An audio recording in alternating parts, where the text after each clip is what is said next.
Guys, good morning, good morning. Welcome sa day 5 na ating daily vlog. Good morning. Wala sa meeting kahapon. Buti na lang wala kayo.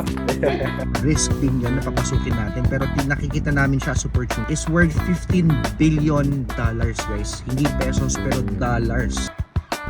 Hey, I'm Nat. I'm on a mission chasing a crazy dream to build a startup that hits a 1 billion in sales. The catch? 90% of my time is locked into real-world responsibilities and just 10% fuels the dream. But that 10%, that's where the magic begins. And you're coming with me, and let's make it happen. Hello guys, good morning, good morning. Welcome sa day 5 na ating daily vlog. Time check 9:12. Wala si Jabez ngayon dahil wala daw siyang pasok. Siya ay maglalaba at maglilinis ng bahay. Bale, ngayon ay nasa labas na tayo. Sundo natin si fiancé dahil may meeting daw siya 10 a.m. Pero maaga-aga pa, so may time pa kami for coffee. Actually lately, sobrang busy namin late. Magkasama pero puro work. Pero at least ngayon, we're making a time para sa amin. Very important din to guys. And then, for today, hopefully ma-discuss ko na mas maayos yung ano yung company name, ano yung product, ano yung industriya papasukin natin, ano yung mga inaral natin. So hopefully ma-discuss ko na maayos yun today para magkaroon naman na idea kung ano ba yung pasukin natin na business. So andyan na siya, nakikita ko na siya naglalakad guys. Good morning! Hi guys po sa mga natin, viewers natin, Ma'am Jean Ivory. Hello. Ma'am, hi, good morning po. Ma'am, Yeah. Wow, my God, bless sa akin. Boss, good morning. Pray tayo, guys. Si Ma'am Ivan yung mag-lead ng prayer. Wala sa meeting kahapon. Buti na lang wala kayo. Ikaw lang wala. Yung sasabi na time na mas magkaroon tayo ng personal touch sa mga customers natin. Tapos, dapat sa food, sir, dapat, since konti na lang, dapat mas mabilis sana yung service natin. On point tayo sa service natin, even sa bar. So, galingan natin, pag-pray natin na last na yung kahapon mahina. Sana Sabado onwards hanggang katapusan medyo lumakas-lakas naman tayo. So, pray tayo. Let's bow down our heads and let us all pray. Hallelujah. Lord God, thank you for today. Thank you for the new morning. Thank you for new hope, people.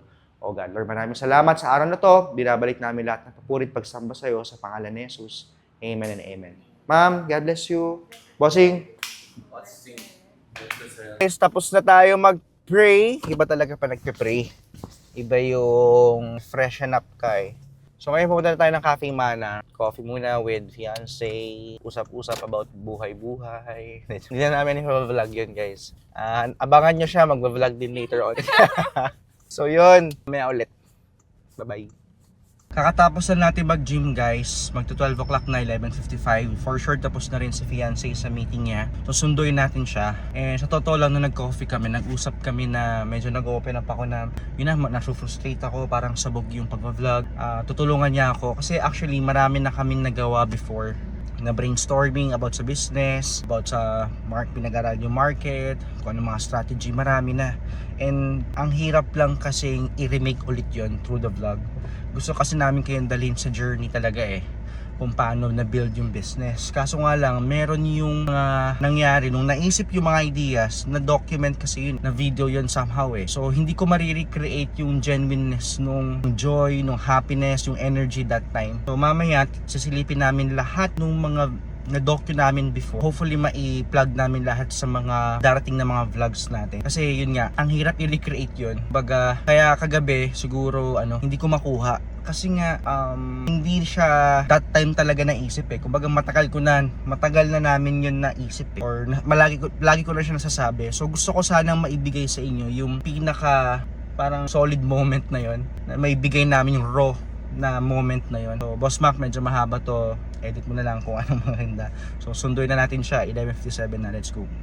So yun guys, kakatapos lang natin mag-sort ng mga na-docu nating videos before na pwede natin magamit sa vlog. Also, nag-plot na rin tayo ng mga possible topics natin for the next days to come sa mga vlogs natin. Kasi usual naman yung ginagawa ko eh. Yung mga daily responsibilities ko sa negosyo, daily routines ko na ginagawa. And then, yung plus lang kasi doon is yung building the dream. And ayaw ko maging sabog tayo, no? So, kailangan ma-plot natin na maayos yun each day para hindi naman din random. pag-build dun sa dream, yung pag-seed sa dream. So bago lang sa atin itong pag-vlog, so hopefully mag-improve tayo na mag-improve each day. So hapon, di ko na-deliver na maayos ko ng product ba. Siguro ang magandang ikwento na lang muna ngayon, ang name pa rin ng ating brand is Still Sober. Okay, ang Sober po kasi, para may background lang po kayo, it's a restaurant. Dati Milk Teahan, napalago natin siya hanggang 23 branches, pero ngayon nag-rebrand tayo ng Sober Asian Kitchen. So nandun talaga na ako for 6 years binibuild yung name na Sober. And ang dream natin ngayon is not only for Solano, but we want Sober to be nationwide. Meron tayong reason behind it, pero hindi mo natin sabihin ngayon. Pero Sober nationwide ang gusto. True retail. True a product na consumer product na pwedeng inumin ng kahit sino. And kung anong industriya ang tawag doon is non-alcoholic beverage. So di tayo magbebenta ng something may alcohol. So non-alcoholic beverage. Ang worth niya, lang sa idea ng lahat na papasukin natin business, ang worth ng non-alcoholic beverage in the Philippines is worth $15 billion, guys. Hindi pesos pero dollars. And chinek pa namin dito, ano ba yung pinaka-top product doon sa $15 billion na yun. Ang pinaka-top 1 product, una namin naisip is actually Coke, pero hindi pala. Top 1 product, hindi po company product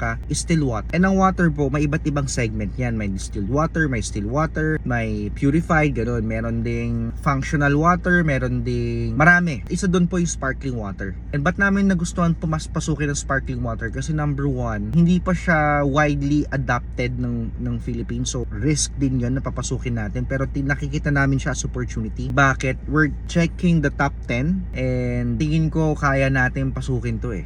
Posible nating i-maximize itong situation ng sparkling water para magpakilala. So parang ito yung una nating entrada. So kasi ang hirap makipagsabayan sa soda at sa energy drink na. Sobrang tindi ng competition na dyan. So tingin ko ang magiging strategy natin ngayon is pasukin natin yung wala pa masyadong key players. Meron na, may existing na, pero they're not really doing yung branding na alam natin, yung marketing natin. Wala pang nagmamarket sparkling water as aggressive as soda and energy drink. So tingin ko magandang entry to. Ito ay pag-aaral pa lang, hindi pa naman sigurado lahat, pero tingin ko magandang strategy to. So yun na lang muna for today. Marami pa tayong gagawin actually. Anong oras pa lang? Time check 4:45 PM. Dahil nasa meeting din si fiance, susunduin ko siya ngayon. Tapos marami pang pwedeng gawin for the whole day or pwedeng relax na lang din. Anyway, see you ulit tomorrow guys. Outro ulit tayo. Hindi ko pa na-perfect, pero ang nasa isip kong outro is if you have a big dream, protect it, feed it, and be on it every day. Parang ganun. Walang, magpag-isipan natin. Once again, my name is Nat and I'm sober. Cheers!